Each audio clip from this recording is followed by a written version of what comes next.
The Honest Garage Podcast, where real shop owners tell real shop stories. Today on the Honest Garage Podcast, we're talking with a second-generation shop owner who didn't just inherit a business.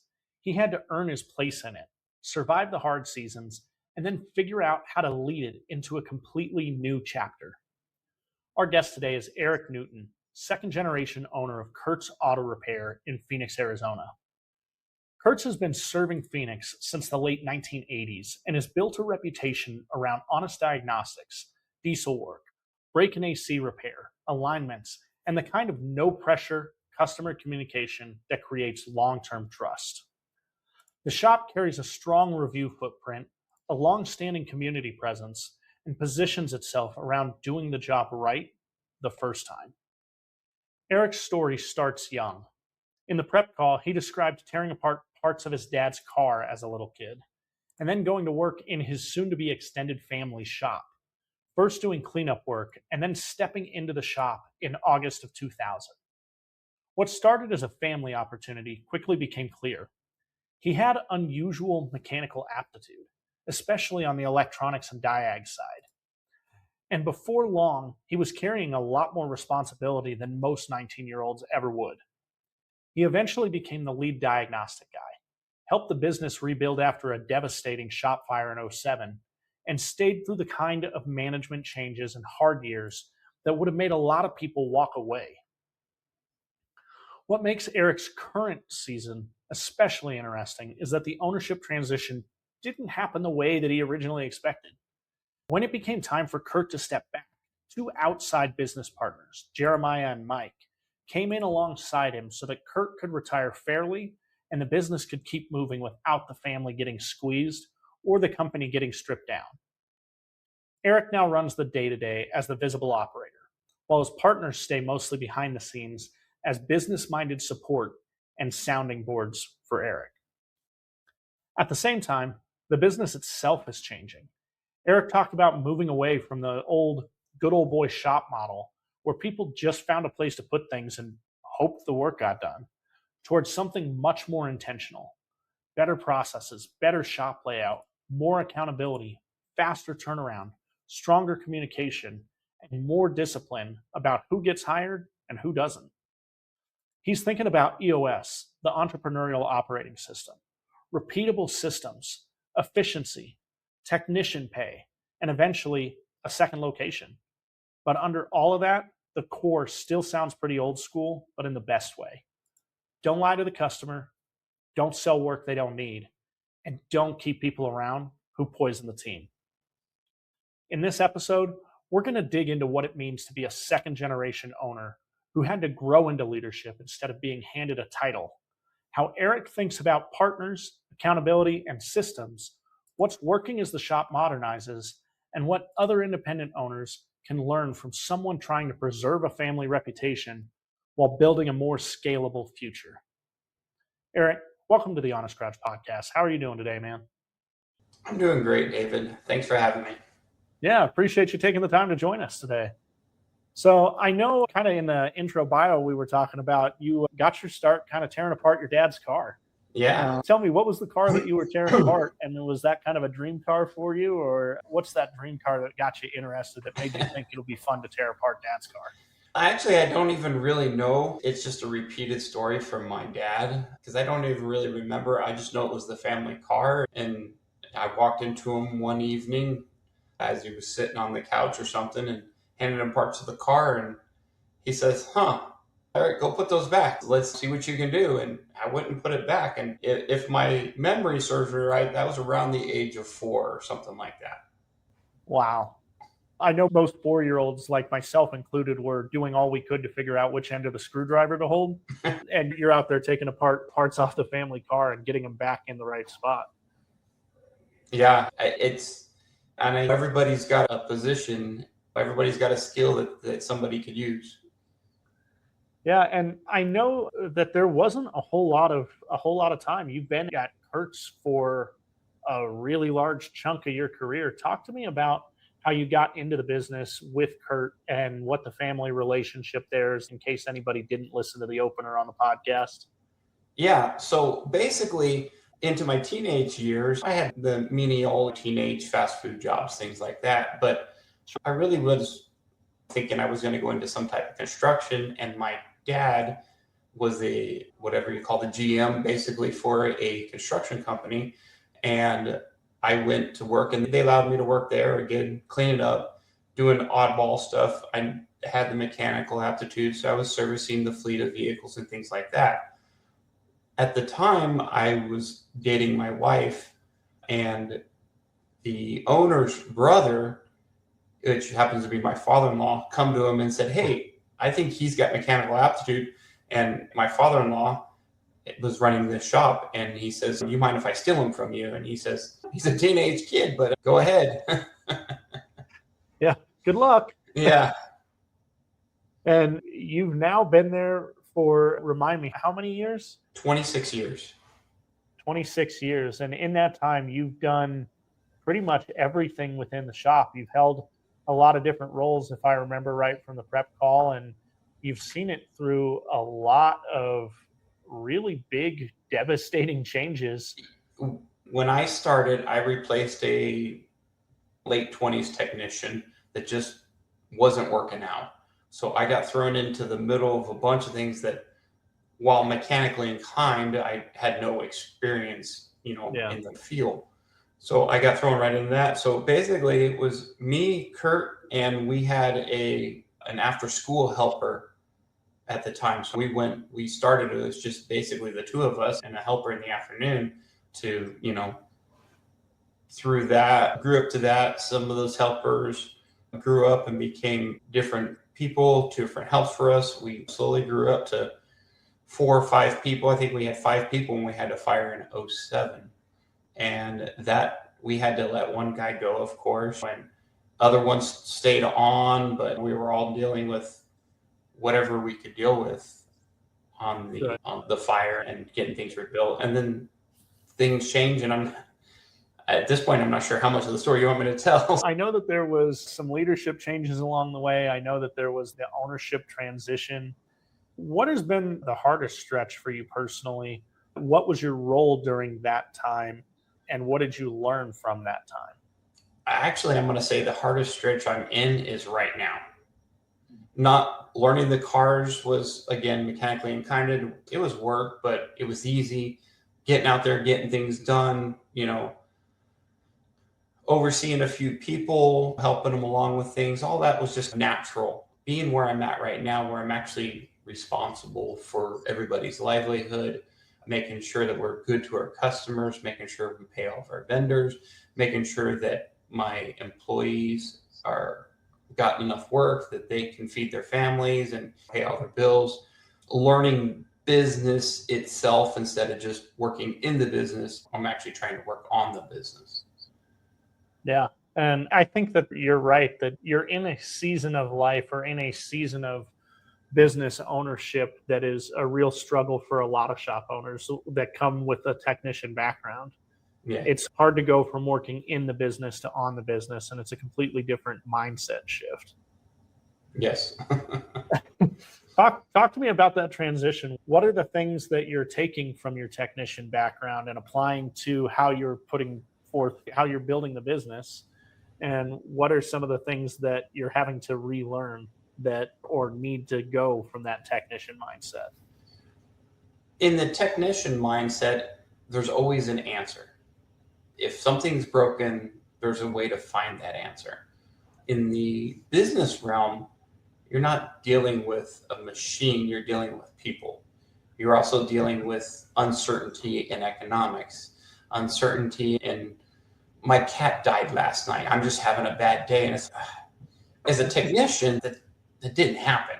A car broke, it was fixable. When people break or family struggles or things like that, it's hard to come off of the hard line of saying, you got to do this, to, okay, I understand. I'll give you a few days of reprieve, but I do expect you to come back on your A game. So it's one of those things. You got to balance the compassion with the precision of getting things out. Yeah, it's always that balancing act, right, between the needs of the individual and the needs of the business. Yeah. And that's a really tricky place to try to figure out.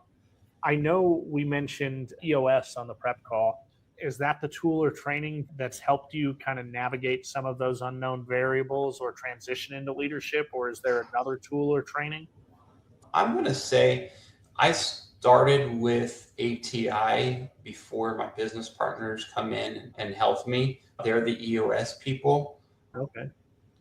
They've been through EOS and they said, while it looks like ATI has got you solid in numbers and things like that, let's talk about building procedures. Let's talk about putting structure in.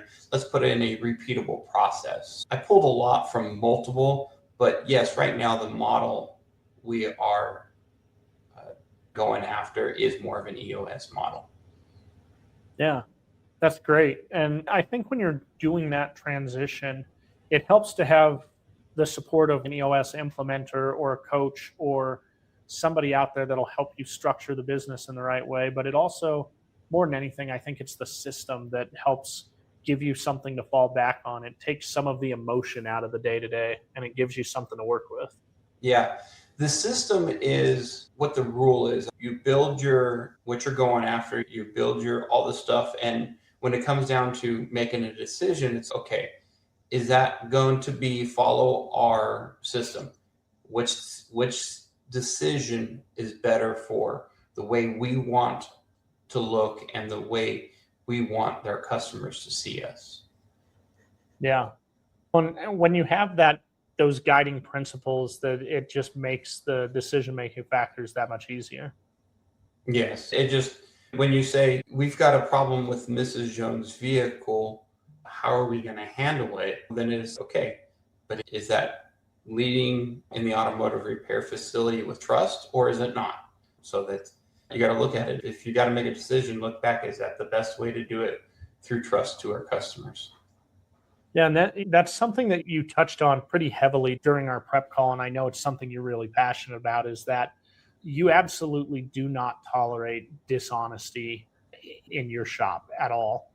I think you said if somebody recommends work just to pad a paycheck, especially if it was already done or clearly wasn't needed, like that's a firing level offense at your shop. And basically, we used to have some checks and balances in place that when we come in, my business partners, I said, what about this? Because of a situational thing. He goes, if you steal or lie to me, you're fired. And that was my business partner. So yeah, I just taken that to heart. If you steal or lie to me, you're fired. Yeah, I think it's one of those instances where keep it simple, stupid kind of applies in business. Yeah. We don't have to overcomplicate the situation. If I can't trust you enough to work with you side by side every day, it's probably not going to be a good long-term fit. Yeah. I know that's so important to you, and we talked about a few aspects of it. How do you make sure that the standards stay real? And I think you'll hear people argue that there's a fine line between upselling something that a customer's going to need versus they need it right now. How do you balance that in your shop? We always look at it and say, is it operating as desired? Yes or no? And then if it's yes, okay, how long do we expect that to operate as desired?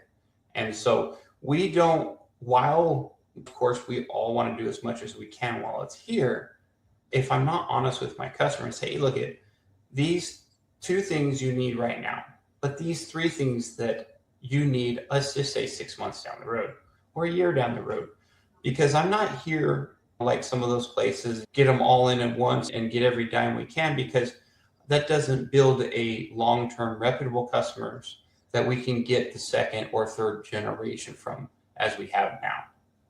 And I think that's such an important thing for us to pause here and let the listeners really reflect on that idea that you're not trying to serve the customer today. You're trying to earn the opportunity to serve them several years down the road. And it's easy to get tied up in some of the metrics about what's your ARO today. I'm a bigger fan of looking at lifetime gross profit from a customer. Yeah. And we definitely do. Sometimes I've made decisions where I didn't make a dime today, but I kept that customer and I seen them for the next 5 years. Yeah. And I don't think that people really know the best way to put a number to that. It's easy to see numbers in the moment. What is it that you think has helped you delay that gratification a little bit of getting money now versus building that customer later? I guess one thing is when Kurt was running it, that was his thing is if you don't have a customer, you don't have a job. And so it's easier to keep a customer than it is to try to get a new one. So Yeah. now you can't help everybody, but if you treat them right and they go and they ask around about you or they go checking things out and they can't get a better experience anywhere else, they're not going anywhere else. And because when you treat them right, give them a fair price, you've got them forever. And again, like I said, we have second and on a few customers that are a little older, we got third generation on them. Yeah. And it's hard to beat that. We're very happy on the marketing side generating customers for $100 a customer, $50 a customer, whatever that number is. You don't have to worry about generating a new customer when you've got third generation people who are still coming to you. Yeah. I It's a mean, lot easier. you can't even track that ROI, No, really. it becomes off the chart between referrals and spouses, extended family. Yeah. Yeah, it's incredible. I know that you talked about making a lot of changes after you took over for Curt and that you wanted to do it a little bit different. Not to knock on anything Curt did when he was running it or anything like that, but what were some of those things? I know we have listeners to the show and past guests who've gone through that ownership transition. What were some of those first things that you really wanted to get your hands on and change when you took over? One of the things that we went through that I saw leading up to this was is there just seemed to be just a flat lining of what we were doing. We grew for a lot of years, and all of a sudden, it seemed to be we got to a point, and Kurt was just happy to be there. He was happy. His paychecks were good. His family was taken care of, but we had young kids that wanted to grow in the business, and you can't add new people. You can't give pay increases if you've got flat business. My biggest thing was is let's get our marketing up, let's get our retention up. While we didn't lose customers typically, you always have a natural loss of just they move away, you lose contact, and if they haven't needed anything for a little while, they'll just they get a coupon in the mail or something and just go through two doors down and not really even mean anything to buy it. But Yeah, it they was don't just think a so. matter of fact of you didn't contact them, so they forgot about you. I think that's something that is really easy to miss, even for marketing agencies. All of our listeners that have been around for any length of time will know that I own a marketing agency.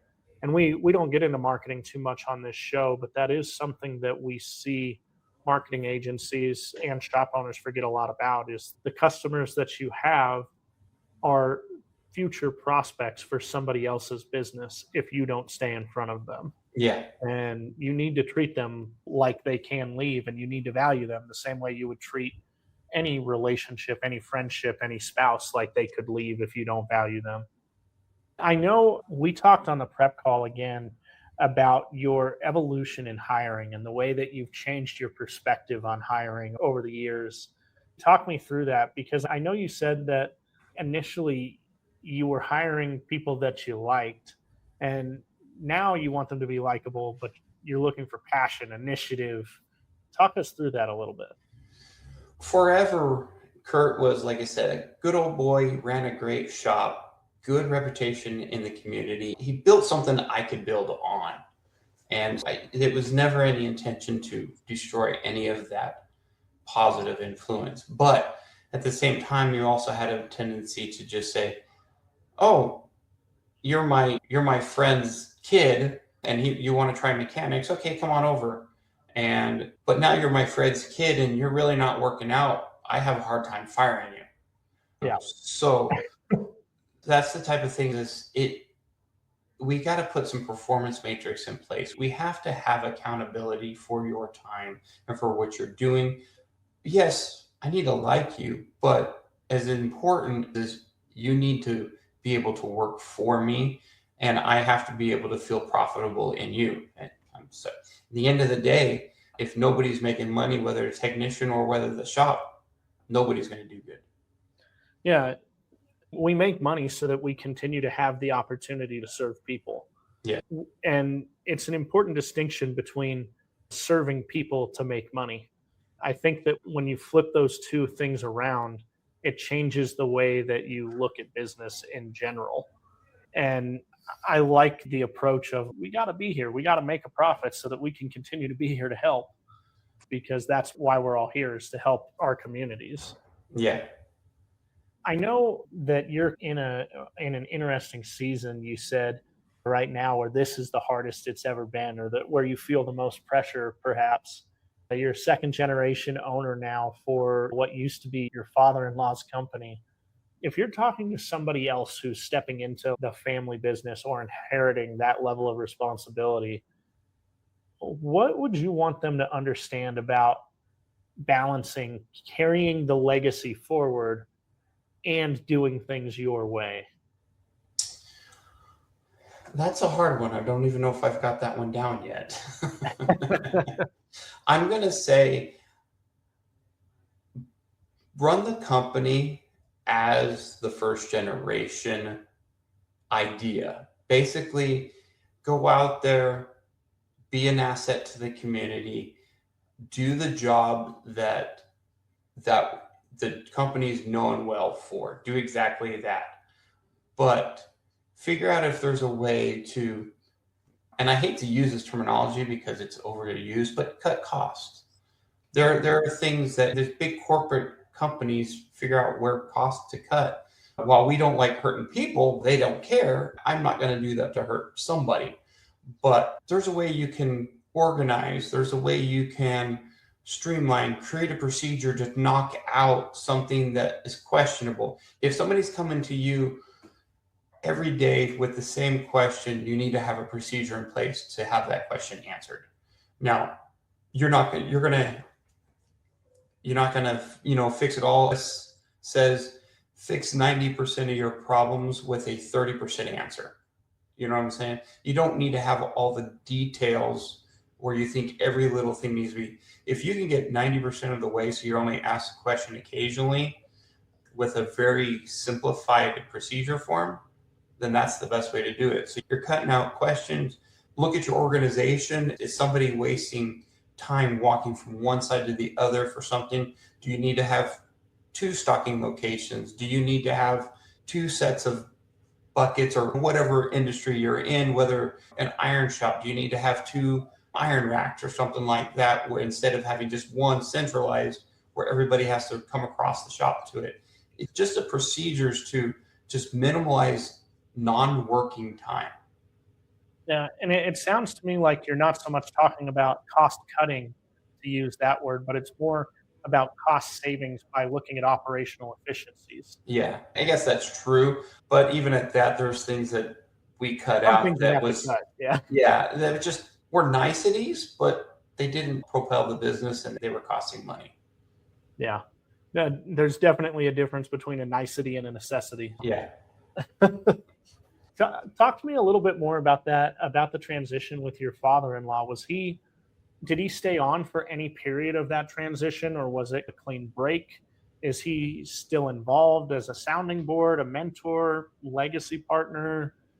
Talk to me about that time. At this point, we actually made a pretty clean break. Only reason is I wasn't somebody that was coming in with no knowledge. If I was going into buying a different company or something like that where I didn't have any knowledge base, of course we would keep them for legacy or retention or knowledge or something like that.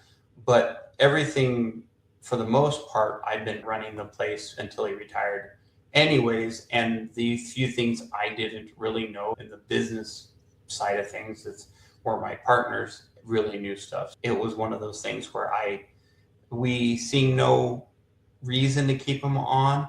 And at the same time, he had already started doing a bunch of, we're working on the side. He just works out of his garage and was enjoying that. He would only come in for a few hours a day even before the retirement, and then he'd go home and work in the garage on his hobbies and stuff. So it wasn't even, he was here to just make sure things ran. I kind of said before this transition, Curt's still here, but I'm running the place. He's just basically stops in to make sure I'm not burning the place down type of thing. So I already had a lot of this, but there's a few things that with the official change that some of the pressure that I didn't feel then that I do now.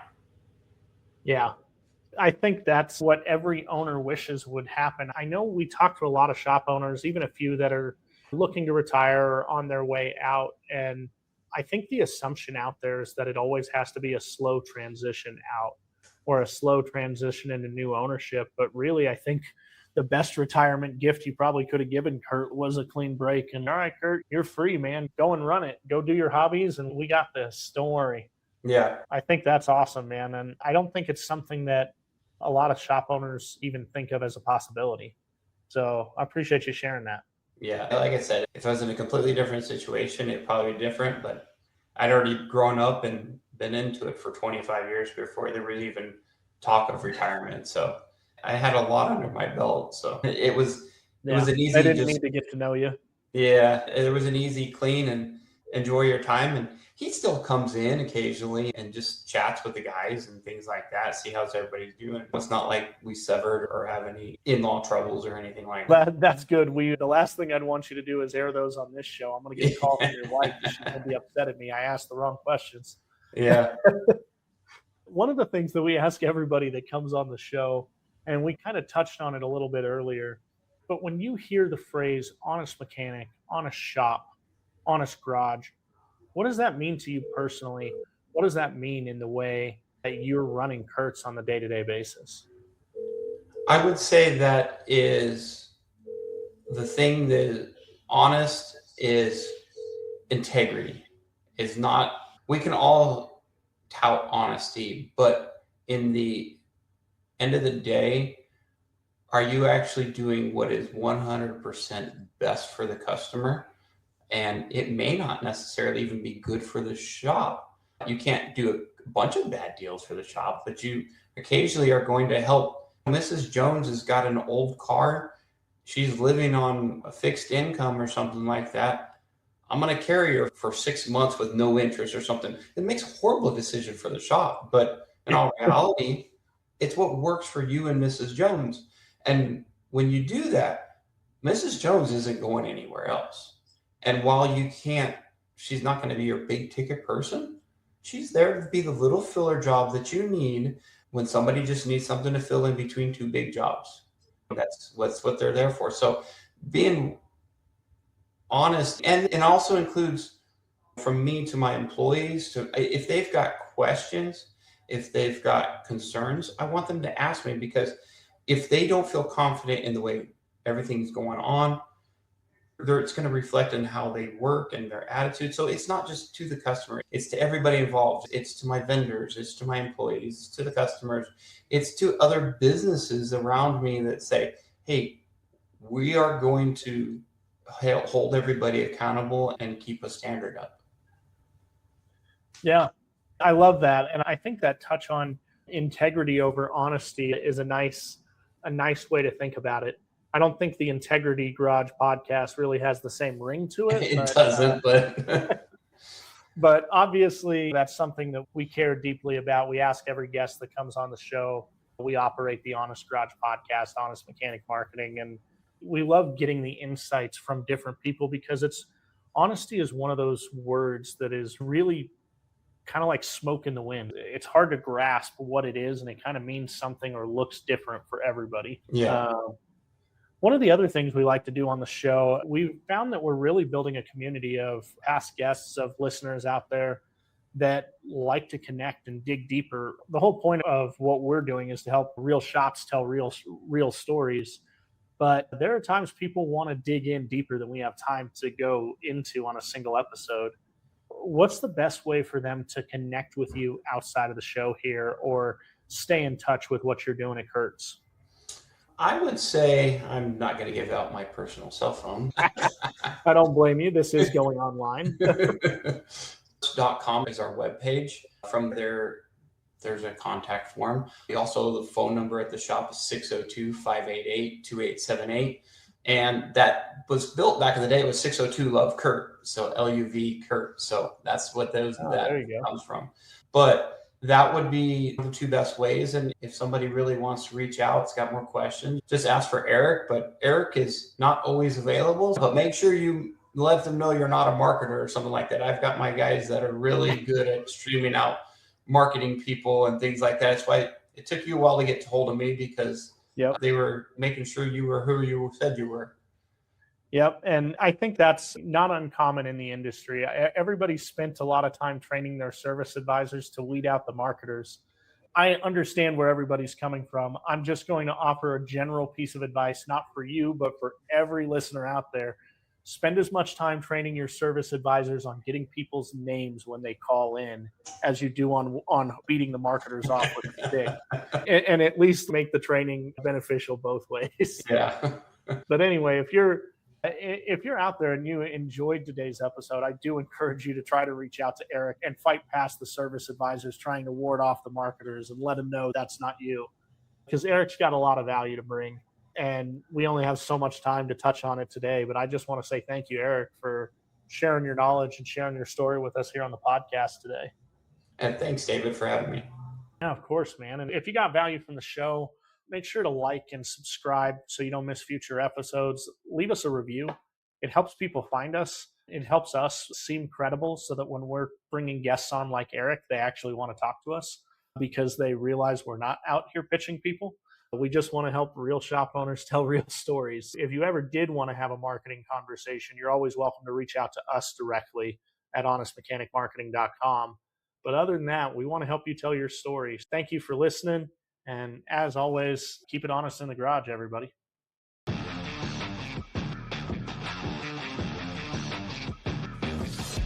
Knowing that I could always do better. And that one's still not beaten, right? So, but I think the learning there was how the metal on both sides of what you're trying to put together melt. I've seen stuff come into the shop and it's up there and there's just like booger welds all over the place. And you're like, holy crap. If I didn't have that training in the beginning of my career to understand what that was supposed to look like, it's like that was it. By me helping that one person, 10 other people are going to come back and help me at some point. And it's always building equity and interest on what is going to show up for you in your life.